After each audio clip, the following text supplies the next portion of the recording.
What's up, my people? IB Douglas here. Welcome to another beautiful Saturday. In this tutorial, I'm going to be showing you guys how I created this amazing church poster, and I'm very excited to share with you my process. If you are new to this channel, you are welcome, and if you're an old timer, welcome back. You can catch up with the previous poster design breakdown videos I've done.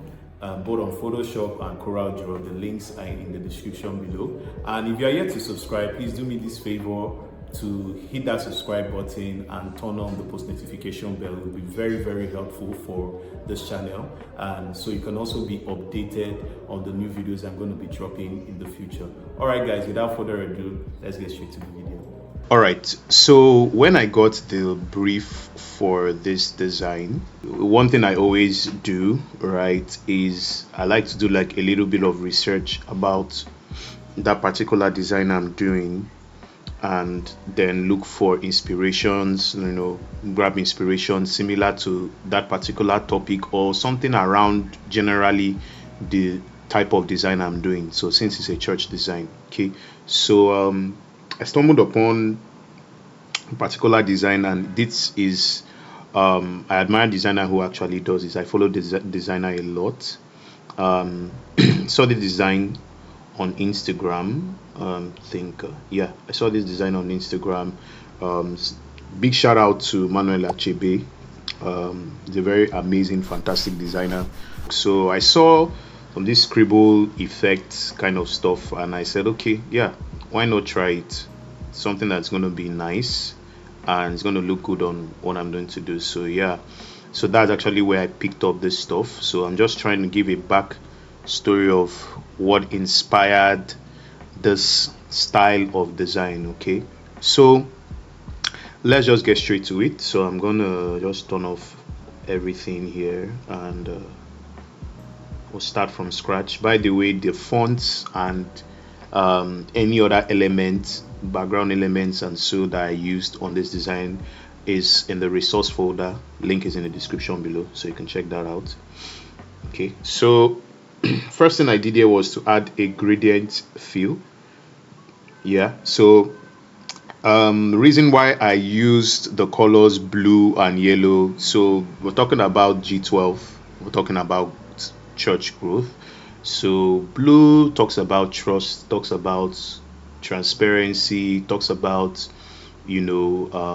security and all that. And when you have a G12 system, it's a gathering of people from different backgrounds who share their beliefs, who share their story and all that. And it's something that you grow to become a family because you share things and you commune with one another and everything. So I think blue was actually the best color to go to. So it's kind of like a gradient, and then I added like an ellipse tool to it. So this is not like something, it's not a must, but I wanted to give my background, make it a bit interesting and not too boring. Yeah, so I did this, created this ellipse tool, duplicated it and pasted it here. I added this same gradient overlay to it.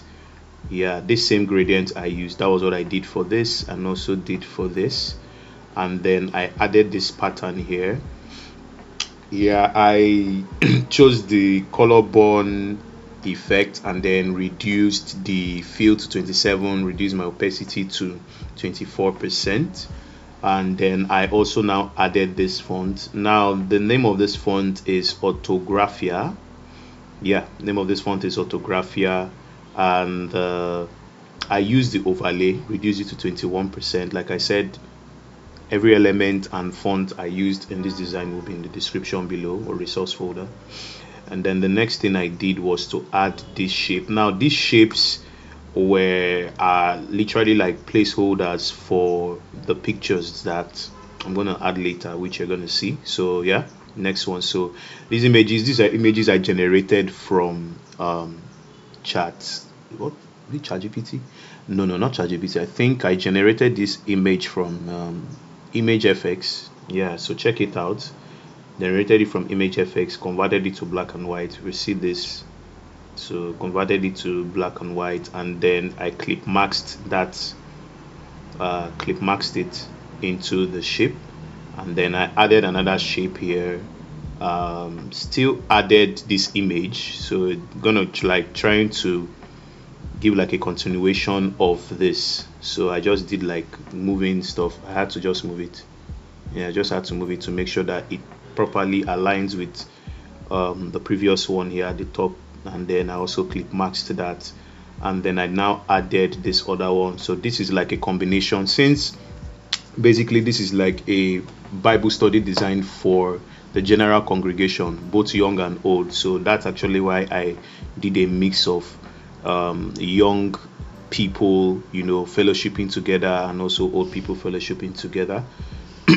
Excuse me. So and then this write up is just like write up of what the G12 system is all about.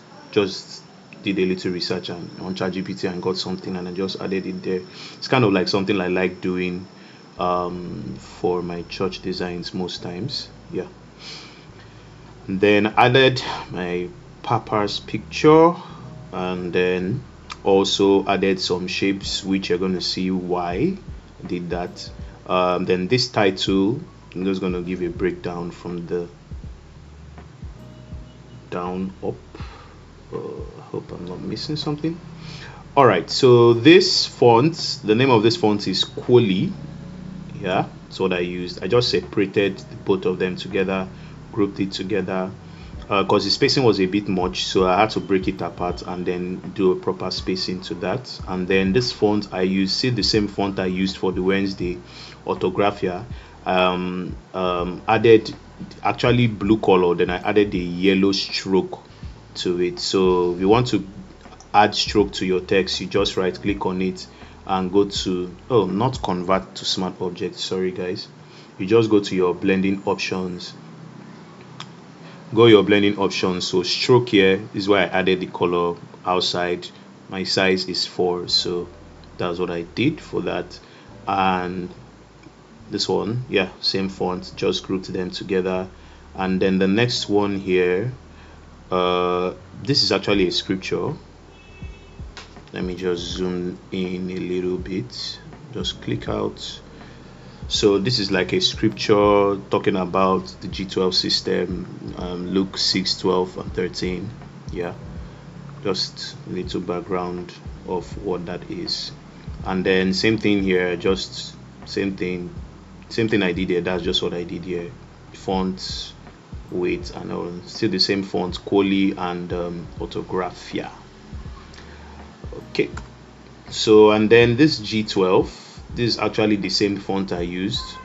Yeah, see, I just maintained 2 fonts in the design, Quoli for the entire title and body, and then I now used the script font, which is orthographia, for some tiny little details. Okay, so it's very, very important that when you are doing a design, try not to pack too many fonts in your design.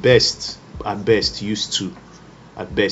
You can actually use one font, that's a typeface. Actually, you could use one typeface on your design. A typeface comprises of different weights, or we call them type families or font families, right? They have different weights: the regular, light, bold, medium, semi bold, extra bold, and all that. So that's what I just try to maintain there, but don't use 4 fonts in your design, Picono. Okay. All right, so did that, and same for, I just added a little drop shadow to it, and then this, yeah, so explain that. And then I now added the address, time and date, which I'm going to show you guys here. Added the address here, use the same font. Yeah, if we just double click this, we would see what I'm talking about. So okay, this is Lexend. This font here is also Lexend. So yeah, Lexend was used for like the body parts of the design, and then for the headline or the topic, that's why I used Quoli. Now I could have used Quoli for this, but Lexend looks very cool for body fonts, and it also plays a very good role too as a headline. But I just decided to that. Like I said, you could use 3 fonts in your design, but it has to, you need to use it very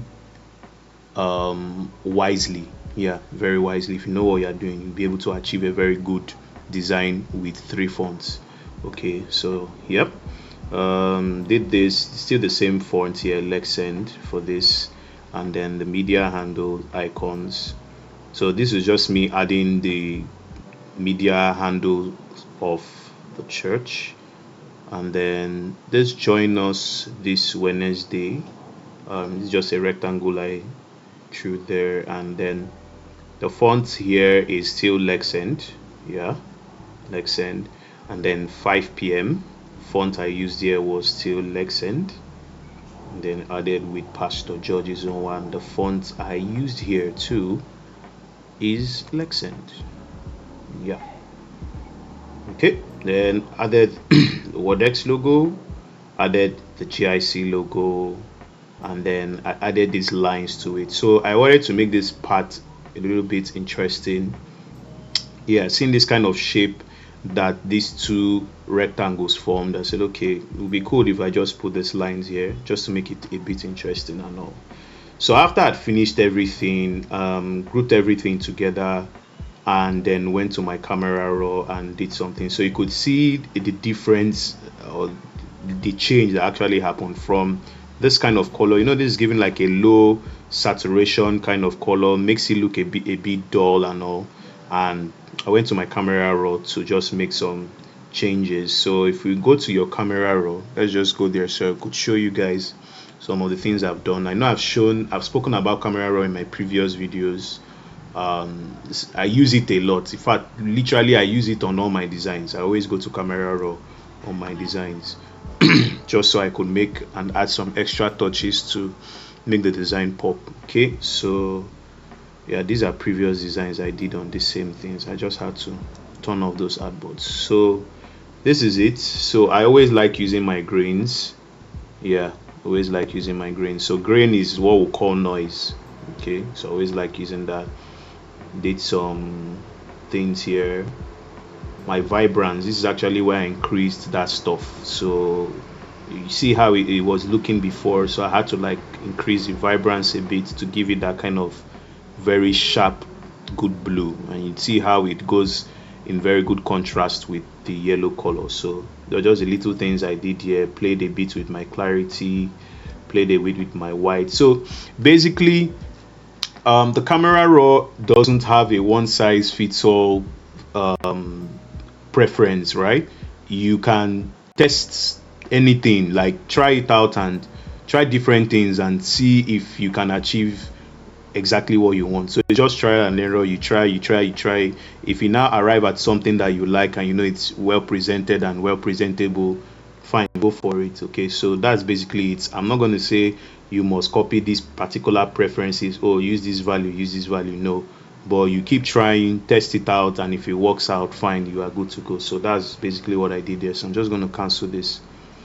Okay, so after I was done, I think I still added a little vibrance to this design. You might not notice it, but there was just a little vibrance I added to the design, and then I exported.